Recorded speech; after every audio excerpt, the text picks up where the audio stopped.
then I thought, do you know what?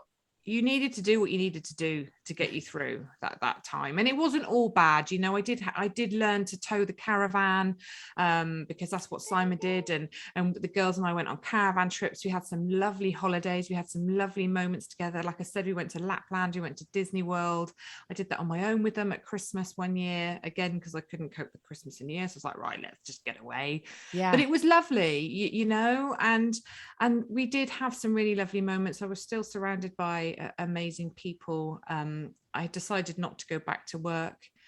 So I kind of I wanted to invest that time in them. I wanted to be there for them, to give them that security. And I did do that, but there were just times I kind of lost my way a little bit, you know? Yes. I want to go back to what you said about the holidays, because I did the same thing. I was like, I don't want to be here for Christmas, and I don't want to be here for Thanksgiving. Those are family events, and I want to be doing something else. Let's go out. Let's go do something fun. And I feel like that's okay. You know, that's especially if it's just like, okay, for Christmas this year, maybe it's the first year. You're like, you know what, we're going to do something different this year. Maybe we'll come back to a family Christmas next year and we'll do all of the things, but I feel like that's okay. Do you agree? Oh my goodness. Do you know what? 100%. I just think it's too hard. It's just too hard. And I have always been a huge lover of Christmas. You know, I always went way overboard. Simon used to go mad at me. Like, what are you doing now? And I loved it. And it would start sort of middle of November. Do you know what I mean? It would just go on. And then he died. And I was like, I don't love Christmas anymore. And I don't want to be here. I don't want to pretend. I kind of, you have to a little bit, don't you, because of the kids, and that can be a good thing, but it's heavy, and sometimes you just go, do you know, I want out. And when we went to Disney, we kind of drove to the airport on Christmas night, so they still had Christmas Eve at home, and they woke up Christmas morning to their stockings, and we saw family in the day, and then we went off, and so you know, it's a bit of compromise. That's a good balance. Yes. Yeah.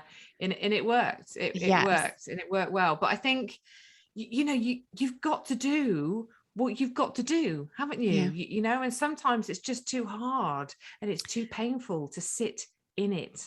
Yeah. I just did an interview last week. Was it last week? Yeah, last week.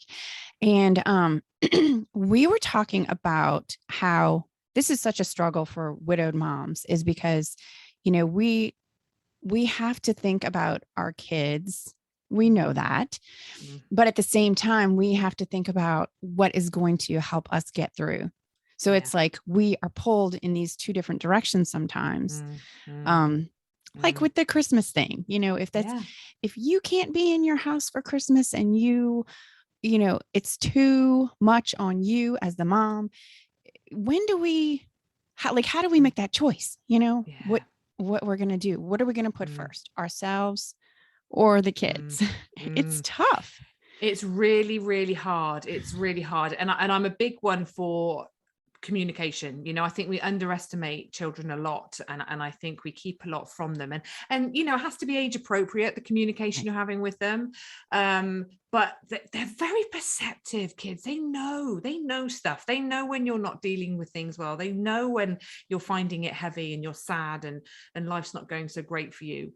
They pick up on it. And I think if we can tell them that we find things too difficult, and what can we do to help ourselves through this? Because ultimately, you know, if you as a parent are struggling and finding things incredibly difficult, that's going to impact the children, isn't it? You know, and I'm not saying be selfish and please yourself all the time, but I definitely think there's compromises to be made where everyone's kind of needs are met. And I think, you know, if we can explain to our children what's going on and kind of say we're just trying our best to make things good for everyone, they tend to be on board with that, you know. But it is hard. It's just this constant battle, isn't it? It's a constant battle. These moral dilemmas. You just said doing your best. Oh my gosh. And that just brings me back to like that first year after Brent passed away, and I had Claire and she was 3. I can't even tell you how many times that was like my mantra was, Mm, mommy's doing her best. Mommy's doing mm, her best. And that's all we can do. Right. mm, That was like mm. the thing that I would say over and over.